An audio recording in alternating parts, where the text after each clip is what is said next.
Global News is reporting that numerous Canadian medical experts penned an open letter to the Liberals with grave concerns.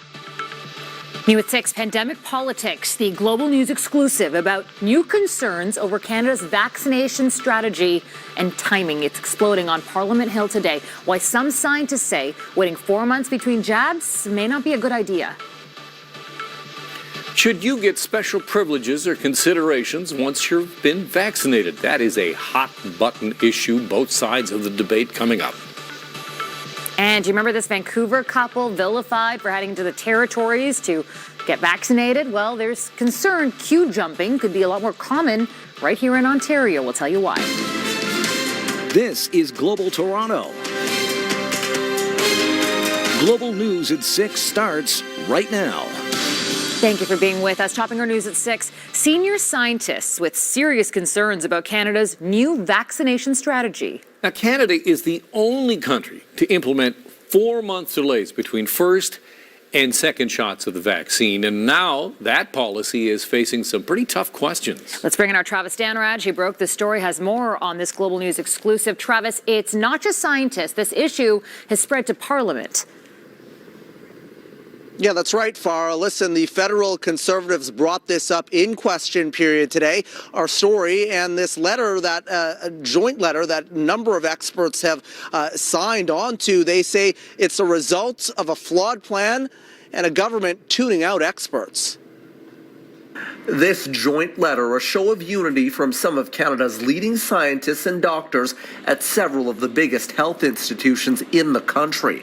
All of them questioning a plan to delay second doses of COVID-19 vaccinations to 4 months. To some degree, it is an experiment because we don't have hard clinical data. Dr. Brad Waters is the Vice President of Science and Research at the University Health Network in Toronto. He shares his colleagues' concerns, tweeting, "Canada conducting a population-level experiment." We're only going to really know what happens, after a 4-month delay when we're looking backwards. And Canada is the only country that's elected to go out that far. The letter was sent to officials in Ontario, British Columbia, and Alberta, and to Canada's top doctor, Theresa Tam. Increasing the flexibility of the ability of the provinces to deliver that first dose, which is really safe and effective to as many people as possible to prevent deaths and hospitalizations, is paramount at a point in time where, as I said, we're in a bit of a delicate situation. In question period, the Trudeau government was grilled. Global News is reporting that numerous Canadian medical experts penned an open letter to the Liberals with grave concerns. Now that we have safe and effective vaccines in Canada, we need to vaccinate as many Canadians as possible. If we had more vaccine doses, if the Liberals had been on top of getting these vaccines delivered to Canadians, they wouldn't be recommending this extreme measure that no other country in the world is taking. We have a plan. It's called a diversified portfolio vaccine plan, and it's working for Canadians. But signatory scientists point out little is known about variants. Also, they plead for the elderly, immunocompromised, and other high-risk individuals to get vaccinated on the regular timeline of 21 to 28 days between doses. The minister in charge of Ontario's vaccination plan says that is going to happen for some. Long-term care residents, retirement care residents, elder care residents, because we understand that their ability to build up immunity may not be as strong as the general population. But other high-risk groups will have to wait. And as for the rest of the concerns outlined in the letter, officials say opposing opinions are welcome, but the plan is still moving forward as is. Travis, all of this adds to apprehension and confusion for people about vaccines. What are officials in other provinces saying about all of this? Well, we have heard from Dr. Bonnie Henry, that is the head of the top doctor in British Columbia. She says this makes sense for us, knowing that it is a critical time right now with limited amount of vaccines. We just, in the past couple of minutes, got a statement from Alberta and health officials there. They say emerging evidence indicates that first doses of all currently approved vaccines appear to be at least 80% effective. Our health minister, Christine Elliott, was not available for interviews today. We're hoping to ask her and the Premier about this letter tomorrow. Alan? Thank you, Travis. If you have friends and family south of the border, chances are your vaccine envy of the U.S. supply has now turned into social envy. Tonight, in parts of the United States, vaccinated Americans are gathering indoors without masks and without social distancing. So, what about here? Should Canadians who have already been fully vaccinated be allowed to do the same? Camille Karmali asks health experts that question. Remember this, socializing indoors, no masks, no physical distancing. A reality in the United States for the 30 million plus people fully vaccinated so far. The Centers for Disease Control and Prevention allowing gatherings indoors for those who have been inoculated Monday. But here in Canada, where only about 500,000 people have been fully vaccinated, all the rules still apply. Our key message is keep your current personal protective measures. Ontario ministers and health officials are asking those who have been vaccinated for patience. Frequent hand washing, physical distancing, all of that is going to continue to be important until people receive both doses of the vaccines. But health experts on the ground argue, let those who have already gotten the needle socialize with one another sooner rather than later, even if they've only received one dose of a 2-dose vaccine. The emerging evidence does show that the immunity is pretty good after one dose. Infectious diseases physician Zane Chugla argues